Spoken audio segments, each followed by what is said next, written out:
За сайн байцгаана уу? Би трейдер Сатурн байна. За намайг Traders Academy зүгээс хүргээд байгаа. Нийт төвшөрөлтөй арилжааны зах зээл дээр суралцж байгаа арилжаачтай зориулсан арилжааны цуврал education видеог бол хүргээд байгаа. За энэ удаагийн дугаараар 3 дахь видео бичлэг нь болж орж байгаа шүү байна. Энэ удаагийн дугаараар арилжааны арга барил, за чухамхүү арилжааны арга барил гэж юу юм, арилжааны систем гэж юу, энэ хоёрын ялгаа нь юу байгаа даа. За ер нь арилжаанд суралцаад энэ зах зээл дээр мөнгө олох гэж байгаа бол хэрхэн өөрийн арилжааны арга барилыг бий болгох юм бэ гэдэг талаар дэлгэрэнгүй ярилцахаар бэлдээд орж ирлээ. За хэрвээ та энэ зах зээл дээр суралцж байгаа бол за суралцахаар зэгч байгаа бол за магадгүй арилжаа хийгээд за бас болж өгөхгүй байгаа даа. Өөрийнхөө арга барилыг олж чадахгүй яваад байгаа бол энэ видеог дуустал нүцгийг зөвлөе. За тэгэхээр хэдүүлээ эхлээд арилжааны систем гэдэг нэг схемийг харчий те. За энэ системийн талаар яг энэ схемийн талаар хэдүүлээ өнөөдөр ярилцах болно. За гэхдээ энийг шууд ярихгүйгээр хэдүүлээ юу яа. Дараагийн слайд руу ороод энэний төгсгөлд нь хэдүүлээ харах болно. За юуны төрөнд арилжааны стратеги ярихаас өмнө энэ арилжааны төрлийн талаар товчхон дурдаад өнгөрөхгүй бол бас энэ дээр маш том алдаанууд эхнээсээ суур алдаануудаа гаргадаг гэж боддог. Энэ алдаа ч гэсэн над дээр илэрж исэн учраас би нэг зайлшгүй дурдах шаардлагатай гэж бол хувьдаа харж байна. За арилжааны төлөвлөхөөр манайхан мэдж байгаа шүү дээ. Scalp trading, intraday, mid swing, swing position гэх мэтчлэн энэ зах зээл дээр ямар хуу цаг хугацаанд дүн шинжилгээ хийгээд ямар цаг хугацаанд шийдвэрээ гаргаж байгаа вэ, оролцож байгаа вэ гэдгээс хамаарат энэ арилжааны төрлүүд өөр харилцан адилгүй байгаад байдаг тийм үү. За тэгэхээр энэ төрлүүдээ зөв зохистой сонгож чадах юм бол магадгүй зах зээл дээр гаргах үр дүнгууд бас өөр байх магадлал өндөртэй гэж бодож байгаа учраас би нэг заавал дурдах шаардлагатай гэж үзлээ. За тэгэхээр нөгөө энийгээ сонгохдоо арилжааны өөрөө энэ зах зээл дээр яах гэж орж ирсэн бэ? Арилжаа хийх зорилго чинь юу вэ гэдгийг асууж үзэх хэрэгтэй юм шиг санагдав. За зарим нэг нь нэмэлт орлого олох, зарим нэг нь бүр санхүүгийн боломжоо нэмэгдүүлэх, ирээдүйд тууштай урт хугацаанд тогтмол ашигтай болох. Зарим нь бүр богинохон хугацаанд зүгээр л те өөртөө маргааш магадгүй дараагийн 7 хоногт хэрэгтэй байгаа мөнгийг богинохон хугацаанд олох зорилготой ч орж ирж болно шүү дээ. Бид нар мэдхгүй. Хэдийгээр бид бүгдээрээ санхүүгийн хэрэгчлөө мөнгө олох гэж орж ирж байгаа боловч хүн болгоны арилжаа хийж байгаа зорилго бол өөр байгаа анзаардаг. Тэгэхээр нэгдүгээр энийг асуугаад үзэх хэрэгтэй. За хоёрдугаар ирээдүйд тэрнтэйгээ уялдуулаад та энэ зах зээл дээр хэдий хэмжээний цаг хугацаа, чөлөөт цагийг зарцуулж чадах вэ? Сурах та гүйцэтгэл хийхтэй гэх мэтчлэн те өдөрт ойролцоогоор хэдэн цагийг зарцуулж чадах вэ гэдгээ маш сайн тодорхойлж чадах юм бол магадгүй та энэ зах зээл дээр ямар арилжааны төрлөөр арилжаа хийх вэ хийвэл илүү зөвхөмжтэй вэ гэдэг бол нэлээд тодорхойлогдоод өгдөг.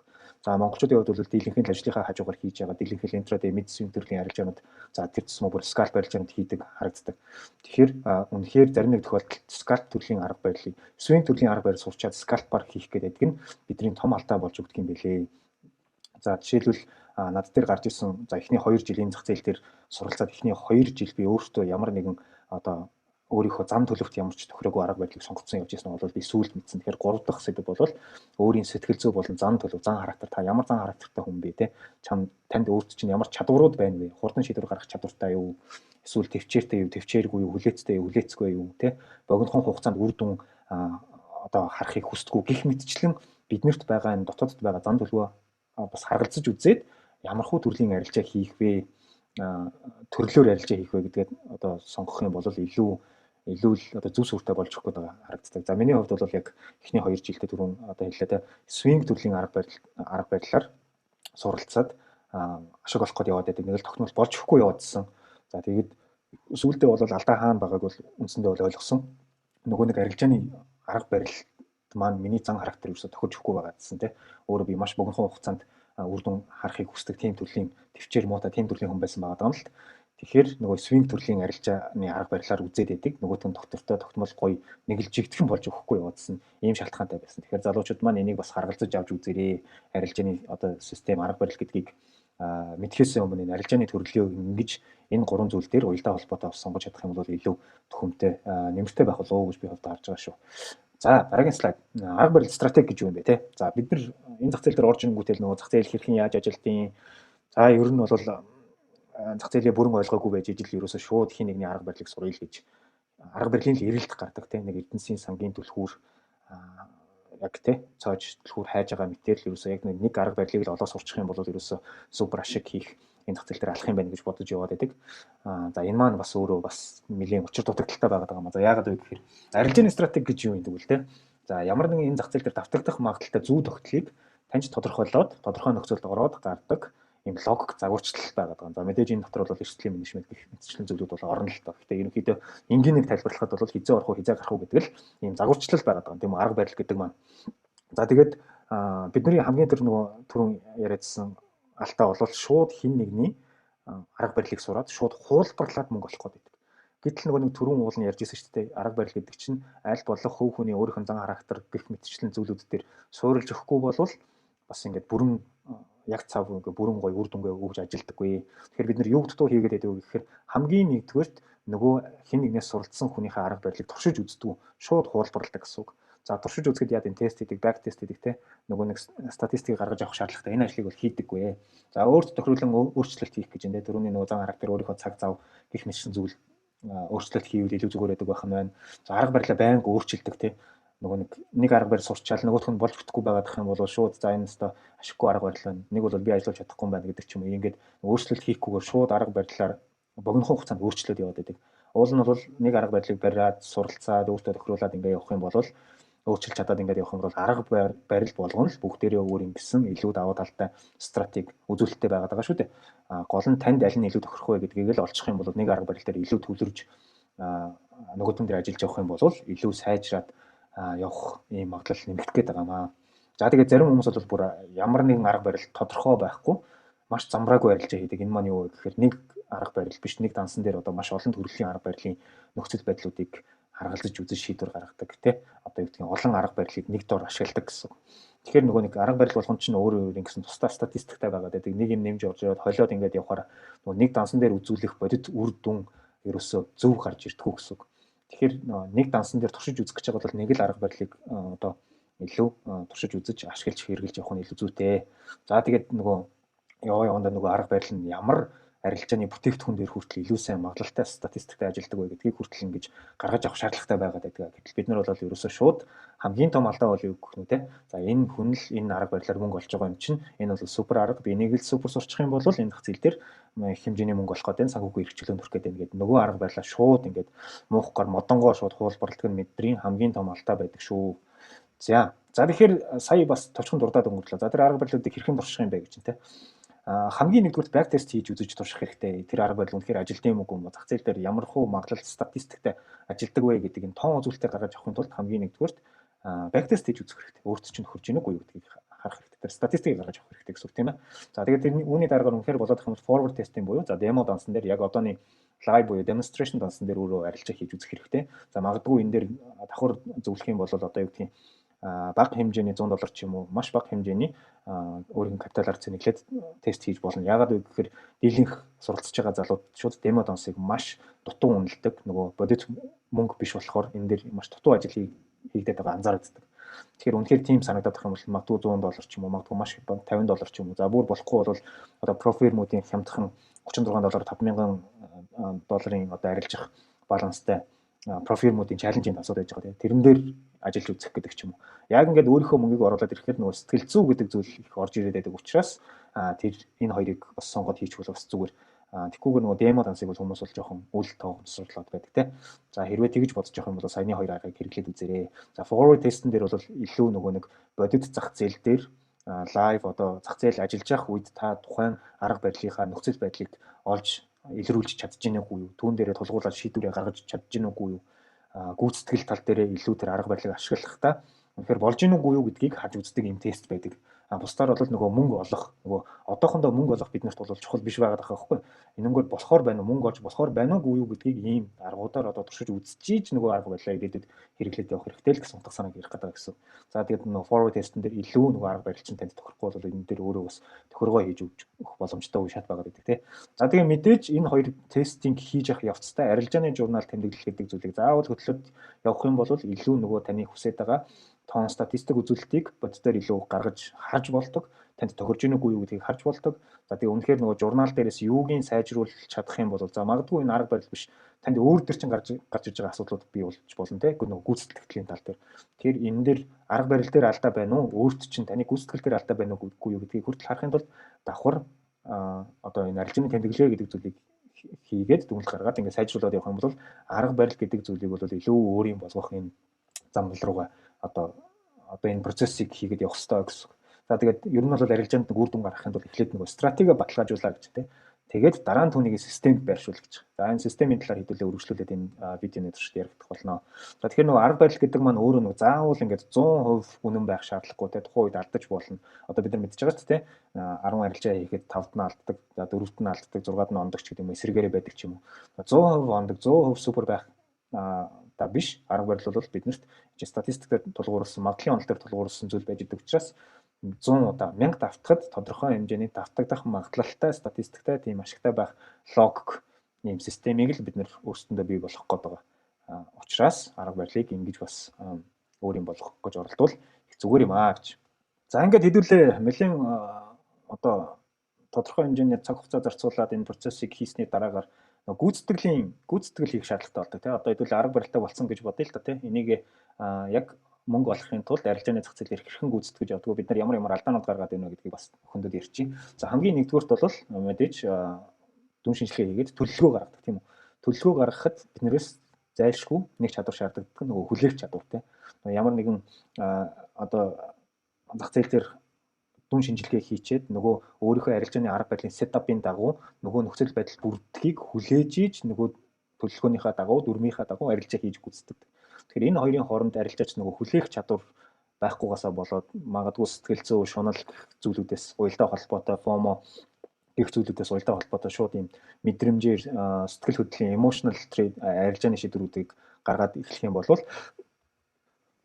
мэдээж нөгөө бидний арга барилаас сурцсан одоо нэг статистиктэй арга барил ашиглаад байгаа зүйлийг чинь нөгөөдхнийх нь магадлал ажиллахгүй гэсэн үг тийм үү. Тэгэхээр энэ төлөвлөгөө гаргаж байгаа бол заавал энийг хүлээж сурах хэрэгтэй гэсэн үг. За энэ дээр магадгүй ямар нэг арилжаа нээхээсээ өмнө pre-trade checklist буюу яг арилжаа нээхээсээ өмнө за би яг энэ арилжааны шийдвэрийг төлөвлөгөөнийхөө дагуу гаргаж байгаа юу? Систем менежментээ байршуулсан уу?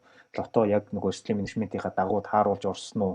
Гэх мэтчлэн өөрөөсөө бодох хугацаа өгөөд яг энэ арилжааг өөрийнхөө дүрмийн дагуу хийж гүйцэтгэж чадж гэнэ үгүй юу гэдэг ийм чеклисттэй болчих юм бол магадгүй энэ нөгөө хүлээх чадварыг бас сайжруулах ийм одоо нөлөөтэй байж болно.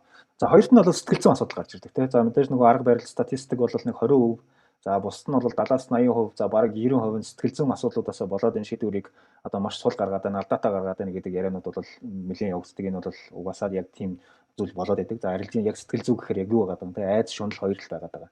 За энэ айц шунал хоёрыг хэрхэн контролтой сурах юм, энийг контролтой сурчих юм бол бид нар бас нэг арилжаан дээр илүү нэг системийн дагуу статистикийнхаа дагуу арилжааг хийж гүйцэтгэх гэдэг байгаа тийм үү. Тэгэхээр энэний нэг гаргалгаа нь юу гэдэг вэ гэхээр нэг трейдерийн ач холбогдлыг багасгаж чадах юм бол нэг арилжаан дээр л шуналтай мөнгө хийгээл супер одоо юу гэдгийг санхүүгийн эрхчлөөнд хүрэх гэхээсээ илүүтэйгээр энэ маань бол цогц систем бүхэл бүтэн одоо нийт 100 арилжааны дараа та ашигтай байх ёстой, сарын дараа ашигтай байх ёстой гэдэг ийм системийн дагуу бий болгоод эхэлчих юм бол энэ сэтгэл зүй бас нэлээд тасагддаг. Тэгэхээр бид нэг арилжаанд өгөх ач холбогдлыг багасгах хэрэгтэй гэсэн. За энэ айц шунал гэдэг зүйлүүд маань одоо тэрхүү одоо хүн төрөлхтний хөгжлийн цагаас эхлүүлээд тархинд одоо биднийг хамгаалахын тулд байгалийн өгөгдлөөр ингээд хамгаалах юм систем механизм болоод хөгжчихсэн зүйл байгаа гэдэг. Тэгэхээр магадгүй одоо юу гэх юм те нөгөө та алдах гэдэг штэ гэдэг айцын сигнал бид нар тархинаас орж иж байгаа энэ сигналыг бид нар тухайн үед нь хүлээж аваад тэр emotional шийдвэрүүд гаргаад лах юм бол нөгөө системээ алдагдаад ингээд энэ чинээс ямар нэгэн логик шийдвэр гаргаж чадахгүйгээр системээ алдаад байна гэсэн үг. Тэгэхээр нэг трейдэнд нэг арилжаанд өгөх ач холбогдлоо багасгах хэрэгтэй. Хэрвээ тэгэх юм бол энэ сэтгэл зүйн асуудлуудыг бас багаар засаж янзлаад явж болтгоо. За мэдээж нэг 3 дахь хамгийн том асуудал бол сахилах бат. Амар супер дүрмтэй төлөвлөгөө гаргачихсан, статистик гаргачихсан байгаад байдаг. Тэгээ нөгөө нэг сахилах бат мөрдөж чаддаг. За сахилах бат гэхээр юу гэдэг вэ? Яг нөгөө системийн дагуу арилжааг хийж гүйцэтгэхтэй нөгөө лото ихсдэг, стоп лоссоо зөөдөг. За магадгүй фоморж арилжаанд оролцдог, төлөвлөгөөгүй арилжаа хийдэг. Яагаад энэ нөгөө төлөвлөгөө дүрм нөгөө нэг бак тест хийж байхдаа арилжааны арга барил хийхдээ бид нэр энэ олон төлөвлөгөө дүрм, сэтгэл зүйн дүрм, сахилах батын дүрм гэж суулгадаг вэ гэхээр энийг одоо зайлшгүй өмнө нь урьдчилж тооцоолохгүй бол яг тэр сэтгэл хөдлөл өндөртэй байх үедээ энэ шийдвэрийг гаргахдаа бид нар алдаа гаргачих гадаг. Тэгэхээр энэ сахилах батын дүрм гэдгийг бүр урьдчилан бичиж тэмдэглээд энийгээ дагаж мөрдөх гэж оролдох хэрэгтэй. Тэгэх юм бол арай илүү бага алдаа гаргаж магадгүй. Тэ? За тэгээд мэдээж энэ нөгөө арилжааны тэмдэглэл хөтлөөд явах юм бол за би хаана алдаа гаргаад байгаа юм. За зарим нэг хүмүүс бүр ингээд жолоо барьж явах та тийм хуралд орж явах та ямар нэгэн анхаарал төвлөрөөгүй байх гэсэн үг шүү дээ. Хаа нэгэнд бүр ингээд зэрэг ажил хийх гэдэг. Энд чинь өөрөө арилжаа хийнэ гэдэг бол маш өндөр эрсдэлтэй санхүүгийн шийдвэр гаргаж байгаа ажил шүү дээ. Гэтэл энийг өөр нэг ажилдаа жолоо барьж явахдаа тийм магадгүй сэтгэл санаа чинь докторгүй байх үедээ гих мэтчлэн ийм үеуд дээр арилжаа хийгээд эхлэх юм бол бас нөгөө нэг арилжааны үр дүнд сөргөөр нөлөөлдөг учраас за энэ арилжааны тэмдэглэлийг хөтлөө за би ямар үед арилжаа хийгээд байна, ямар үед арилжаа хийвэл сайн болоод байна, ямар үед арилжаа хийвэл таарахын болоод байна гэдгийг гаргаж ирээд энэ чинээсээ ингээд сахилга батын дүрм гэж бичих хэрэгтэй. Үнэхээр жолоо барьж байхдаа 10 арилжаанд 10 дээр нь жолоо барьж байхдаа алдагдал хийгээд байдаг бол стоп лосс цохиулаад байдаг бол та яг жолоо барьж байхдаа арилжаа хийх шаардлага байгаа юугүй юу гэдгийг түн шинжилгээ хийж сурах хэрэгтэй гэсэн. Ийм зүйлээс нөгөө арилжааны сахилга батаа гаргаж ирнэ. За лот. За энэ дээр маш олон зүйлүүд яригдана л да мэдээж те. Лото ихсэгдэг энийг одоо стоп лоссоо зөөдөг гэх мэтчлэн. Тэгвэл яг энэ болгоны чинь арилжааны тэмдэглэл хөтлөөд өөрөө лотыг энэ одоо тэтэстүүдийн хооронд барина гэх мэтчлэн энэ дүрмийг урдчлаад ингээд би өөртөө бий болгоод эхлэх юм бол нөгөө дагаж мөрдөх зуршил чинь арай илүү дээрээр мөрдөгдөж явна. Бусдаар бол тухайн эмоцийн сэтгэл зүйн өндөр айц шундлалаа хоёрыг контролдож чадахгүй юм савлгаатай үед бол илүү сахилга бат алдагдах гэдэг шүү. Тэгэхээр ингээд сахилга батын дүрм гэдгийг бас энэ арилжааны системийг чинь бас нэг хэсэг болгож суулгаж өгөх нь тун хэрэгтэй гэж. За тэгээд ер нь бол энэ institutional trader-уудын mindset гэж байгаа юм те. Эдгээр яг юуг үнэлээд идэг вэ гэхээр сайн таах, сайн таамагласан чадвараар нь ерөөсөө үнэлдэггүй гэнэ л те. Түрүүн яригдсан те. Юугаар үнэлж ийнэ вэ гэхээр дүрмээ баримтлсан юм уу гүм үү? Эрсдлийнхаа өөрийнхөө одоо эрсдлийн дүрмийн дагуу хязгаарт нь байлгаж тухайн цар хүрээнд нь арилж байгаа хийсэн юм уу гүм үү? Тэгж ажиллаж чадсан уугүй те. Процессыг яг зөв гүйцэтгэсэн үү гэдэг чинь одоо сахилга батынхаа дүрмийг баримтсан уу? Яг эдгээр шалгууруудаар л арилжааг хэрхэн гүйцэтгэсэн бэ гэдгийг нь одоо дүгнж үздэг байхan та хэдэн стоп лосс зохиулсан бэ? Хэрвээ энэ арилжааны систем арга барил дотор чинь та яг хийх ёстой, хүлээх ёстойгоо хүлээгээд стоп лосс зохиулсан бол тухайн арилжааг бол зөв арилжаа гэж үздэг те. Яг хийх ёстой ажил гэж үздэг. Бусдаар бол одоо яг тийм сайн арилжааг л ашигтай арилжааг л сайн гэж үнэлээд байхгүй нь шүү дээ те. Ашигтай арилжааны дотор хүртэл системээс гадуур хийгдсэн арилжаанууд байдаг те. Нөгөө фомороод орцсон, нэмэгтэй гаргангуудаа яар цандраад хаацсан ч гэх юм. Нэг бол нэг лото ондорсгоод орсон чи азар таны талд ингээд явчихсан зүйл нөхцөл байдлууд зөндөө гарч ирдэг шүү дээ. Тэгэхээр тэдгээр зүйлүүдийг бид нэр сайн арилжааны үр дүн гэж дүгнээд явах нь ирээдүйд бидний яг статистикт үнэн зөвөр бодитоор зөв нөлөөлөл ирээдүйд тууштай гаргаж чадах уугүй юу гэхээр магадлал маш бага байх учраас энийг эртнээс яг би арилжааны систем дотроо юуг тэ ямар үнэлэгдэхүүнээр би энэ арилжааныхаа статистикийг гаргаж авсан бэ? Ямар үнэлэгдэхүүнээр би сайн арилжааг хийж гүйцэтгсэн бэ гэдгээ иймэрхүү байдлаар одоо энэ institutional trader mindset-ийг өөртөө суулгаад иймэрхүү байдлаар үнэлээд явах юм бол илүү бас арилжааныхаа арга барилыг үр дүн илүү гүйцэтгэлтэй сайн хийж гүйцэтгэнэ гэсэн утга санаатай. За тэгээ үргэлжлүүлээд за энэ нэг чухал хамгийн том бидний алдаад байгаа сэтгэл зүйн нөлөөллийг яаж багасгах юм бэ? Сая яг зарим нэг хэсгийн дурдаад өнгөллөө те. Нөгөө хүний тарих бол те одоо бидний айдас юу гэдэг чинь бол ингээд бидний хамгаалтын механизм байгаа даа. Яг энэ механизм ажиллах үед бол бидний логик сэтгэлгээ ингээд түр унтарчт юм байна л да. Тэгэхээр яг энийг логикт нь байлгахын тулд бид нэр одоо нөгөө урдчлан те тайван байх үедээ энийг системийнхаа энэ гол утга учруудыг өгөгдлүүдийг ингээд тодорхойлоод тавьчихаач дөрмүүдийг тодорхойлоод бий болгоч очоо гэж яриад байгаа. За тэгэхээр энэ дотор яг тэр сайн систем ямар асуултанд магадгүй жишээлбэл гэх юм бол хариулт өгсөн байдаг вэ гэхээр те. За нэг арилжаан дээр та хэдэн хувь эрсдүүлэх юм? Өнөөдөр хэдэн арилжаа хийх юм те? Ганцхан нэг арилжаан дээр авах эрсдэл биш. Өнөөдрийн бүхэл бүтэн энэ 7 хоногийн магадгүй өнөөдөр энэ 7 хоногийн арилжааны эрсдлийн менежмент чи хэд дээр тогтсон байх хэрэгтэй вэ? Хэд рүү орох юм бол би энэ 7 хоногт арилжаагаа зогсоох вэ? Тэ? За яг хэдэн удаагийн стоп лоссын дараа арилжаагаа би зогсоох юм уу, үргэлжлүүлэх юм уу? Үргэлжлүүлэхээр бол яагаад ямар нөхцөл байдал бүрдсэн бол тэ? За тэгээд хизээ нь би яг унтаж амрах юм, арилжаагаа хийж дуусгаж зогсоох юм, ашигтай байвал алдагдaltaй байвал гэх мэтчлэн тэ. За би ер нь яг ямар үед арилжаанд орох ёсгүй юм, бүр огт ингээд хараад нэг бол бүр орхиод явах хэрэгтэй юм. За тэгээд ингээд цаашлаа саяны ярьсан нөгөө сэтгэл зүйн асуудлууд шунал айцыг хэрхэн контролдох вэ гэх мэтчлэн эдгээр энэ асуудлуудыг урьдчилал дүрэн болгоод өөртөө тавьж өгөх юм бол нөгөө нэг сэтгэл зүйн өндөр савлгаатай үед түрүү ярьсан те яг үедээ шийдвэр гаргаж авах үед бол маш их алдаатай шийдвэрүүд гаргах магадлал маш өндөр болж байдаг учраас энийг л хэдүүлээ энэ сэтгэл зүйн нөлөөг багасгахын тулд яг эдгээр асуудлуудыг дүрэн болгоод ингээд чагсаагаад тавих хэрэгтэй гэдэг нь л хамгийн чухал байгаа гэсэн үг.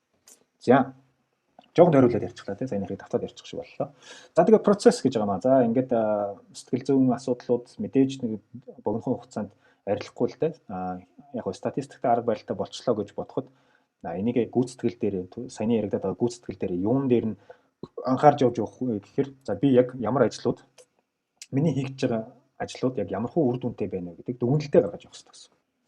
За энэ дүгнэлтийг яах гэж гаргах юм бэ те? За би ер нь яг энэ арилжаан хийгээд болоод байгаа мó гүм үү? Ашиг хийгээд байгаа мó гүм үү? Ашиг хийгээд байгаа юм бол хаана нь хамгийн сайн одоо давтагдах магадлалтай үр дүнгууд хаана яваад байна?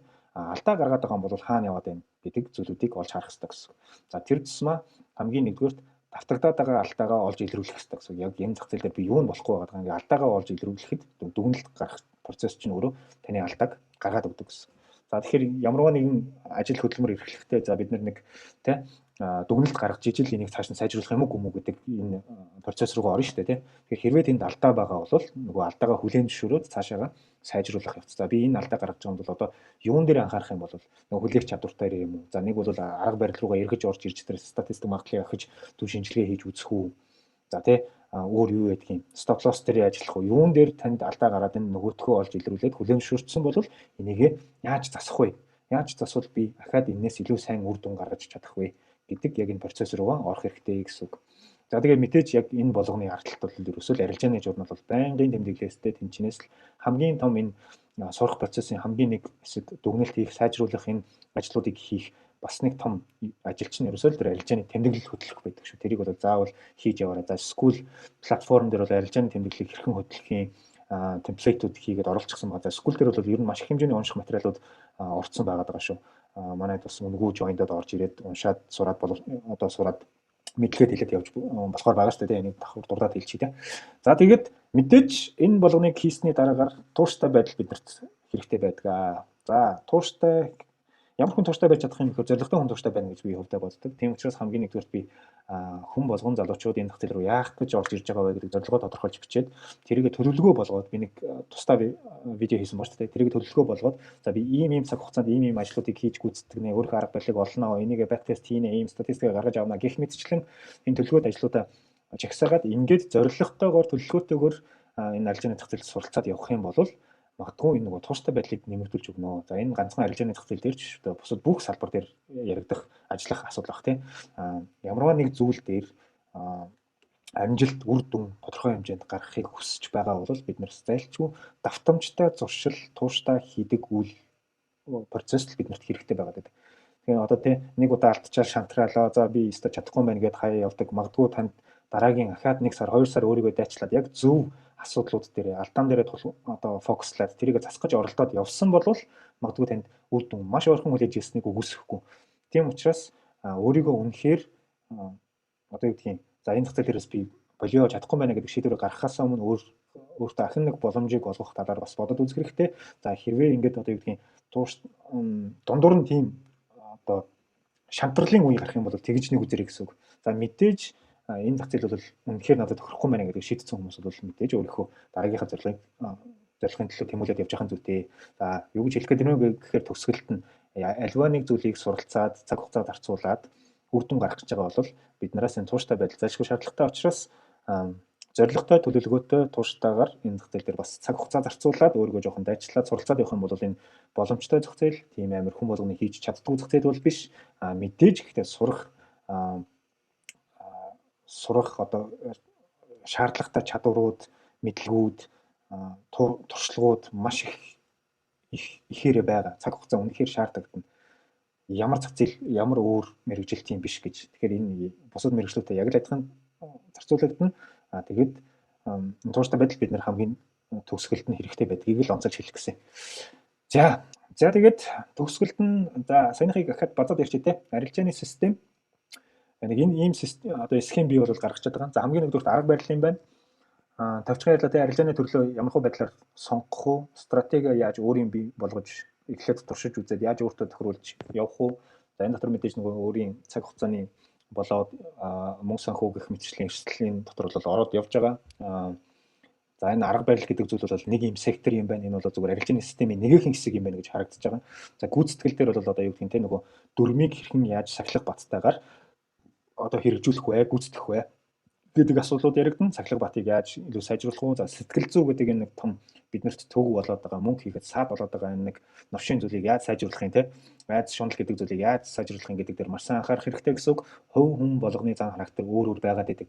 Тэгэхээр нөгөө саяны ярьж байгаа арилжааны төрлөө хүртэл өөрийнхөө зан характертай одоо чиглүүлээд ойртуулад сонгох юм бол ирээдүйд энэ сэтгэл зүйн асуудал дээр ч гэсэн харьцангуй бага алдаанууд гарч ирнэ. Гэхдээ тэргүүл их баггүй алдаанууд гарч ирнэ. Гэхдээ саяны ярьж байгаа сэдвүүд нь юу вэ гэхээр ядаж энийг ингээд өөртөө тохируулаад сонгочих юм бол тухайн одоо сэтгэл зүй болон сахилга батын бидний гаргаад байдаг алдаа гаргаад байдаг хамгийн том секторүүд дээр маань алдаа гарах магадлал багасаад явчих магадгүй шүү гэдэг байдлаар одоо та хэдэд санаалга болж хүргэлээ гэсэн үг. Энийг бас туршаад үзээрэй гэж уриалъя. За тэгээд хамгийн төгсгөл бол процесстэй бид нар бол хийж байгаа ажлаа дүгнээд явах хэрэгтэй. Дүгнэлтээс алдаагаа болоод сайжруулад явах хэрэгтэй. За тэгээд төгсгөлд нь consistency буюу тууштай байдал биднээс зайлшгүй шаардлагданаа гэдэг ийм л схем байгаад байгаа. За тэгээд энэ болгоныг бүгднгийн доотлолт нь журналын буюу арилжааны тэмдэглэлийн хөтлөд энэ дээрээ дүгнэлт хийгээд явах юм бол энэ болгоны бүх секторууд чинь арилжааны журнал хамааралтай. За энэ зах зээл дээрээс нэг нэмэлт орлого олох таны зорилго яг юу байгаад байгаа юм? Монгол олох гээд байгаа юм чинь энийг Монгол олох гэж байгаа юм бол жоохон суурьтай системтэй ингээд анханаас нь өөрөмсгөр өөртөө зориулаад арилжааны төрлөөч тэр стратегиэс тэр боловсруулахдаа хийж байгаа гүйцэтгэл дээрээч тэр сурж явж байгаа гүйцэтгэлийнхаа процессд ч тэр өөрөмсгөр ажил мэрэгжил байдлаас нь ингээд хандаад явах юм бол хамаагүй үр дүн шал өөр байна гэдэгт бол би итгэлтэй байна. За тэгээд төгсгөлд нь Nomad Traders Academy зүгээс бол нэгэн энэ жил нэг арилжааны сургалт ментор хөтөлбөр явуулж эхэлж байна. 3 сард одоо ингээд эх 7 хоногоос эхлээд явна. Энийн бүртгэл бол эхэлчихсэн байгаа. Би линкийн доор тавьчихна. Ороод мэдээлэл аваараа би дэлгэрэнгүй мэдээллийг бол яриад явах. За яг энэ удаа нэг онцлогтой зүйл юу вэ гэхээр би хангалттай унших онлайн материал зуудаар одоо хангачсан скул дээр байршуулсан байгаа учраас онлайн хичээл гэхээсээ илүүтэйгээр шууд практик дээр явна. За практик дээр явахдаа энэ удаа би яг өөрийнхөө энэ зах зээл дээр ашигладаг intraday арилжааны арга барилыг шууд заагаад явна. За энэ арга барил нь өөрөө scalp хийж болдог, intraday, mid swing, swing хийж болдог, зах зээлийн бүтцийн талаар, волюмын талаар иймэрхүү одоо суурьтай арга барил байгаад байгаа учраас логикийн зааж өгөөд оролт гаралтыг нь илүү тухайн хүнийх нь өөрийнх нь зан характерт нь төрөлд нь тохируулаад чиглүүлж өгөх ийм хөтөлбөр болох юм байгаа. Тэгэхээр үндсэндээ нэг арилжааны логик систем яригдана. Тэгээд өөрийнх нь одоо систем болгож суйрлуулж өгнө гэсэн үг. За энэ дээрээ үргэлжлүүлээд яг live trade practice арилжаан дээр хэрхэн яаж гүйцэтгэл хийж явж гин вэ гэдэг дээр нь одоо менторлоод чиглүүлээд хамтдаа арилжаа хийгээд явах нэг ийм хоёр шаттай арилжааны ментор сургалт хөтөлбөр эхэлж байгаа шүү. За тэгээд дэлгэрэнгүй мэдээлэл авах юм бол авахыг хүсэх юм бол линк рүү ороод авч болно. Скул рүү ороод ирээрээ. Скул дээр бас маш олон 7 хоногт 2 удаа яг паблик одоо вебинар хийгдээд явж байгаа. За энэ сургалт хөтөлбөр маань болохоор 7 хоногт бас 2 удаа хичээл ороод явна. За энэ нь болохоор бага хэмжээний төлбөртэй ийм сургалт хөтөлбөр байгаа шүү. Тэгээд яг тэр хүмүүстэй зориулсан хичээл маань ч гэсэн скул дотор ороод явах юм. За тэгээд дэлгэрэнгүй мэдээллийг линкээс авчинаач. За тэгээд энэ удаагийн educational за энэ хөшүүртэй арилжааны зах зээлд зориуллаад одоо суралцж байгаа залуустай зориуллаад бэлтгэсэн хичээл маань таалагдсан нэмэр болсон гэж найдаж байна. Дараагийн вебинараар уулзтлаа баяртай. Бүгдээрэнд нь амжилт хүсье. Баярлалаа.